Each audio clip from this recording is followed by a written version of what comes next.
Berdoa, berdoa mulai.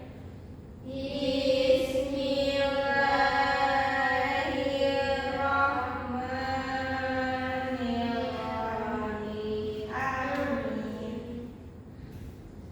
Baik, sebelum kita mulai pembelajaran, Ibu akan mengambil absen terlebih dahulu. Baik, Pinta, ada Bu Yulis, ada Bu Riri, ada Bu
yang kosong di bawah ini.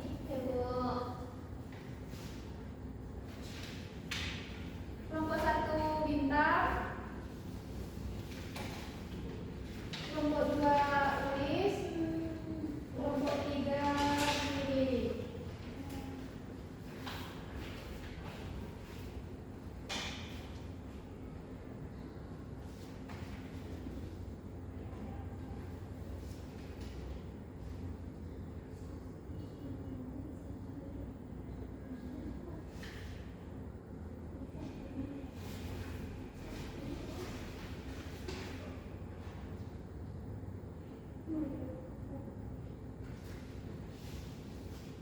Apakah Nanda dan tidak dimengerti?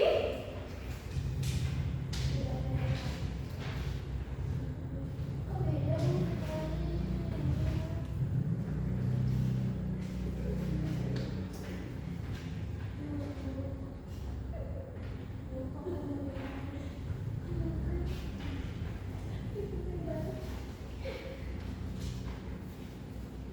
Tidak Bu, dan mengerti. Baik, nanti siapa yang dulu siap mengerjakan boleh angkat tangannya untuk mempresentasikan ke depan kelas.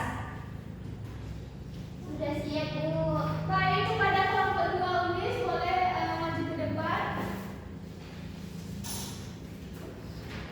Baik teman-teman, perkenalkan saya dari perwakilan kelompok 2 ingin mempresentasikan hasil diskusi kami. Yang pertanyaan nomor 1 itu adalah apa fungsi utama uang dalam hidup kita? Nah, fungsi uang dalam hidup kita adalah 1 sebagai alat tukar, 2 alat satuan hitung, 3 alat penyimpanan nilai, 4 alat pembayaran utang. Yang kedua itu soalnya bagaimana cara kita mengatur uang dengan bijak. Yang pertama itu buat daftar kebutuhan dan keinginan. Yang pertama kebutuhan, hal-hal penting seperti makanan, buku, alat tulis, dan lain-lain. Yang kedua keinginan, hal-hal yang bisa ditunda seperti mainan. Selanjutnya menabung sebagian uang. Setiap kali dapat uang saku atau hadiah uang, sisihkan sebagai untuk ditabung. Contohnya dapat uang jajan 10.000, disisihkan 2.000 dan dimasukkan ke celengan. Yang ketiga itu belanja dengan cermat, jangan tergoda belanja hanya karena ikut teman. Kedua, bandingkan harga sebelum membeli. Ketiga, beli barang yang berguna dan tahan lama. Keempat, catat pengeluaran. 5, hindari. Kelima,